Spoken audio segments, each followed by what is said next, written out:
Congratulations, it's a boy. Or congratulations, it's a girl. As a pediatrician for nearly 20 years, that's how many of my patient relationships began. Our bodies declare our sex. Biological sex is not assigned. Sex is determined at conception by our DNA, stamped into every cell of our bodies. Human sexuality is binary. Either you have a normal Y chromosome and develop into a male, or you don't, and you will develop into a female. There are at least 6,500 genetic differences between men and women. Hormones and surgery cannot and do not change this. Look, an identity is not biological, it is psychological. Identity has to do with thinking and feeling. Thoughts and feelings are not biologically hardwired.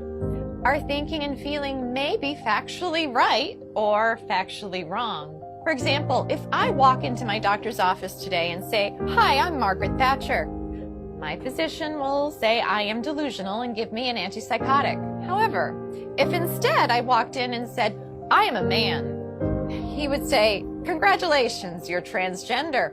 If I were to say, "Doctor, I am suicidal. I'm an amputee trapped in a normal body. Please surgically remove my leg," I'll be diagnosed with body identity integrity disorder. But if I walk up to that same doctor and say, "I'm a man, sign me up for a double mastectomy," my physician will. See, according to most mainstream medical organizations, if you want to cut off a healthy arm or a healthy leg, you're mentally ill.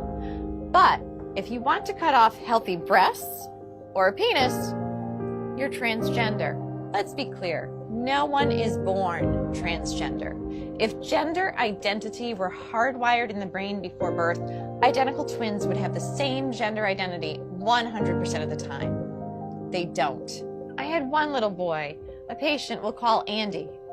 Between the ages of 3 and 5, he increasingly played with girls and stereotypical girl toys and started saying he was a girl. I referred the parents and Andy to a therapist. Sometimes mental illness of a parent or abuse of the child are factors. But more commonly, the child has misperceived family dynamics and internalized a false belief. In the middle of one session, Andy put down the toy truck and held on to the Barbie and said, "Mommy and Daddy, you don't love me when I'm a boy." What the therapist learned is that when Andy was 3, his sister with special needs was born. She required significantly more of his parents' care and attention. Andy misperceived this as, "Mommy and Daddy love girls. If I want them to love me again, I have to be a girl." With family therapy, Andy got better. Today, Andy's parents would be told something quite different. They would hear, "This is who Andy really is. You must change his name, ensure that everyone treats him as a girl, or else he will commit suicide." As Andy would approach puberty, the experts would put him on puberty blockers so that he could continue to impersonate a girl. Experts assure us it doesn't matter that we've never tested puberty blockers in biologically normal children. It doesn't matter that when blockers are used to treat prostate cancer in men and gynecologic problems in women, that they cause problems with memory. We don't need testing.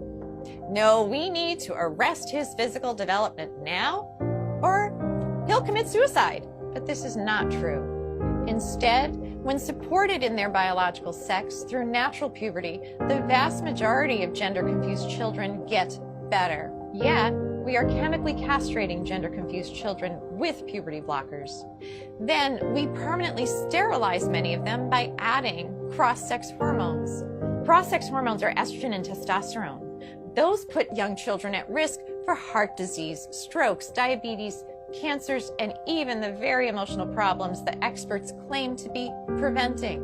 P.S. If a girl who insists she is a man has been on testosterone daily for 1 year, she's cleared to get a bilateral mastectomy at age 16. Now, mind you, the American Academy of Pediatrics recently came out with a report that urges pediatricians to caution teenagers about getting tattoos because tattoos are essentially permanent and can cause scarring.